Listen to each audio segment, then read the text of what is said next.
Hello everyone, I am Darshini, Assistant Professor of Mathematics. In the previous sessions, we have learned what is a limit of a function.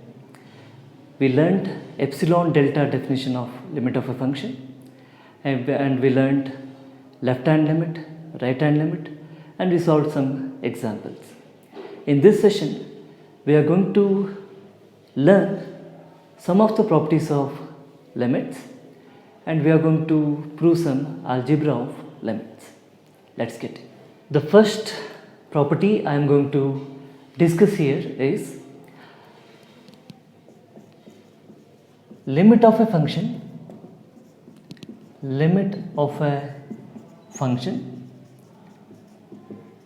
at a point, if it exists, is unique.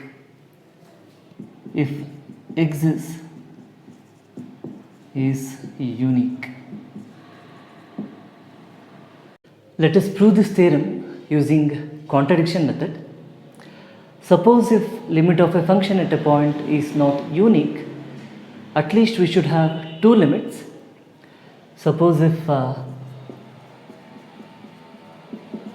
limit of f of x as x tends to a is L1 and limit of f of x as x tends to a is L2, but L1 not equal to L2. Suppose if we assume this, we arrive at a contradiction. Since L1 is not equal to L2, mod of L1 minus L2 is positive. Since mod of L1 minus L2 is positive, L1 minus L2 by 2 is also positive. Now for these two limits, I apply epsilon delta definition. For epsilon, since epsilon can be any positive real number, I choose epsilon is equal to mod L1 minus L2 by 2. For this limit, for epsilon equal to mod L1 minus L2 by 2 positive, there exists delta 1 positive such that mod of f of x minus L1 less than epsilon whenever 0 less than mod x minus a less than delta 1. Similarly, for the same epsilon, if I apply the epsilon delta definition for this limit, I get here for the same epsilon positive, there exists delta 2 positive such that mod of f of x minus L2 is less than epsilon whenever 0 less than mod x minus a less than delta 2. Now we have two different conditions. Here I have mod x minus a less than delta 1, mod x minus a less than delta 2. To get a common condition, I have to choose a common delta. If I plot this interval on the real line, this is a minus delta 1, a plus delta 1. This interval is a minus delta 2 and a plus delta 2, and it does not contain a. If I observe this, to get a common condition, I need to consider the minimum of delta 1 and delta 2. So I put delta is equal to minimum of delta 1 and delta 2, and this implies mod of f of x minus L1 less than epsilon and mod of f of x minus L2 less than epsilon whenever 0 less than mod x minus a less than delta. Here I had two different conditions. Now I have common condition 0 less than mod x minus a less than delta. Now I consider mod of L1 minus L2.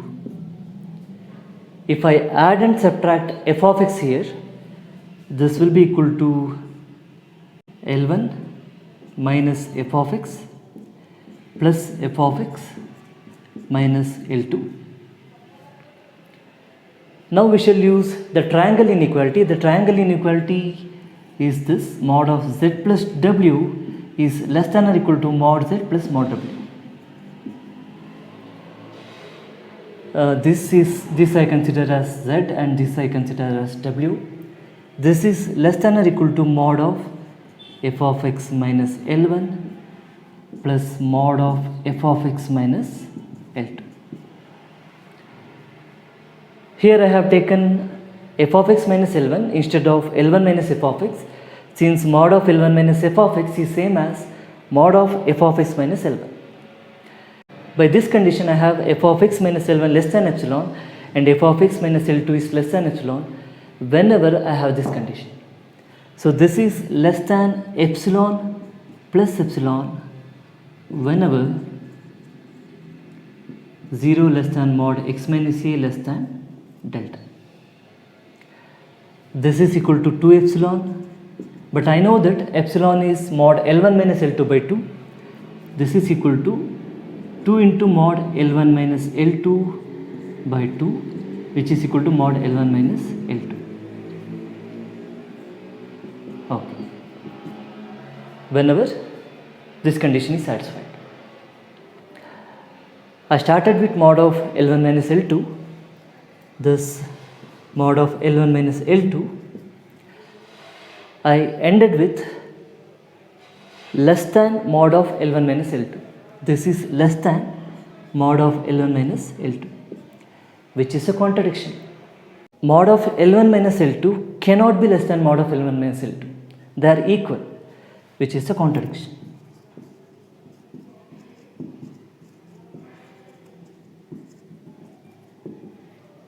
We had a contradiction because of a wrong assumption, which is L1 not equal to L2. Therefore, we should have L1 equal to L2. Suppose if a limit is not unique, at least it should have two distinct limits. If they have two distinct limits, we arrive at a contradiction, therefore the limit is unique. Now let us prove this theorem. If limit of f of x as x tends to a equal to a and limit of g of x as x tends to a is equal to b, then limit of f plus g of x as x tends to a is equal to a plus b. To prove this,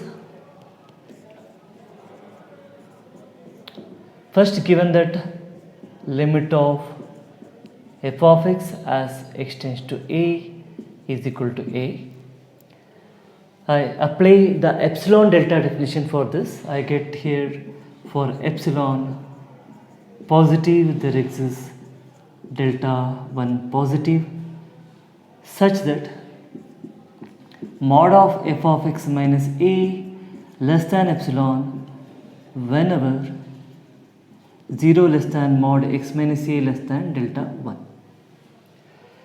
Similarly, if I apply the definition for this limit of g of x as x tends to a is equal to b for the same epsilon positive, there exists delta 2 positive.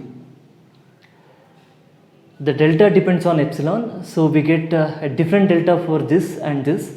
So I am taking delta 1 here and delta 2 here, such that g of x minus b less than epsilon whenever 0 less than mod x minus a less than delta. Again we have two different conditions. To get a common condition, I put delta is equal to minimum of delta 1 and delta 2. So I get mod of f of x minus a less than epsilon and mod of g of x minus b less than epsilon whenever 0 less than mod x minus a less than delta. Now to prove that limit of f plus g is equal to a plus b, I have to consider mod of f plus g minus a plus b, and I have to show that it is less than epsilon whenever mod of x minus a less than delta. So for every epsilon there is a delta. Consider mod of f plus g of x minus a plus b.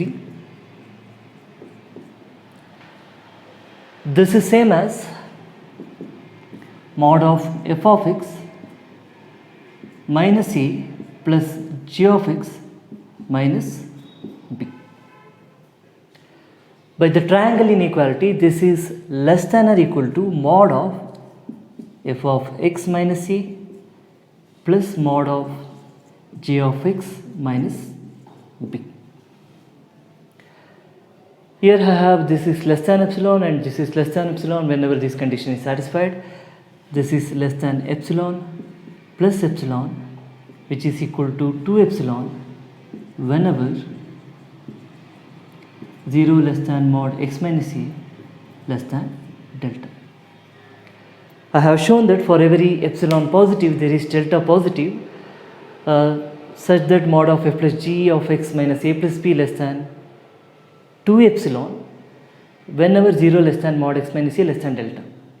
If epsilon is positive, 2 epsilon is also positive, but it is convenient if I get epsilon here, so I choose for epsilon by 2 positive. There exists delta 1 positive such that mod of f of x minus a less than epsilon by 2 whenever 0 less than mod x minus a less than delta 1. Similarly, here I take epsilon by 2 positive. Whenever epsilon is positive, epsilon by 2 is also positive such that less than epsilon by 2. If I consider the common condition, f of x minus a less than epsilon by 2, g of x minus a mod less than epsilon by 2. So here I get epsilon by 2 plus epsilon by 2, which is equal to epsilon. We considered arbitrary epsilon positive and we have shown that there exists delta positive such that mod of f plus g of x minus a plus b less than epsilon whenever 0 less than mod x minus a less than delta, and therefore by the definition of limit of f plus g of x as x tends to a is equal to a plus b. Similarly, we can show that if limit of f of x is a and limit of g of x is b, limit of f minus g of x is a minus b. The proof is similar up to this step. Here we consider f minus g of x minus a minus b. Here I get f of x minus a. In this case, instead of plus, I get minus here. This is minus of g of x minus b. Again, by the triangle inequality, this is less than or equal to f of x minus a plus mod of minus of g of x minus b, which is equal to g of x minus b. This is less than epsilon by 2 and this is less than epsilon by 2 whenever 0 less than mod x minus a less than delta. So by the epsilon delta definition, I get limit of f minus g of x is equal to a minus b. Now let us prove this. If limit of f of x equal to a as x tends to a, then limit of cf of x is equal to ca as x tends to a, where c is any real number. Now to prove this, first apply the epsilon delta definition for this. Since limit of f of x as x tends to a is equal to a, this implies for every epsilon positive there exists delta positive such that mod of f of x minus a less than epsilon whenever 0 less than mod x minus a less than delta. Now to prove that cf of x tends to ca as x tends to a, consider c f of x minus CA, and this is equal to mod of C into f of x minus A. This can be written as mod C into mod of f of x minus A. Since mod of f of x minus A is less than epsilon, this is less than mod C into epsilon. This is true whenever 0 less than mod x minus A less than delta. It will be convenient if I get epsilon here, so I can take here, instead of epsilon positive, I take epsilon by mod C plus 1 positive. So why I am taking this here is C can be equal to 0.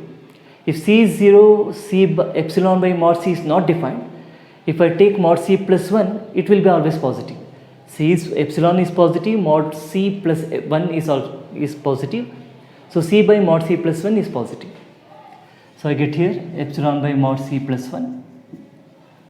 So this is less than epsilon by mod C plus 1.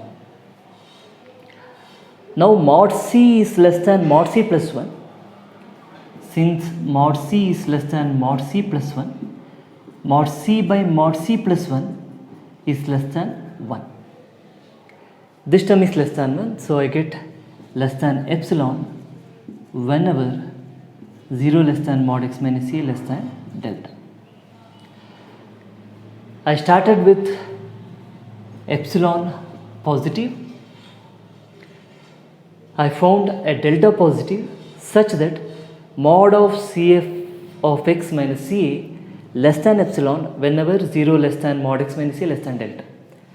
Thus I have a limit of CF of x is equal to CA as x tends to A.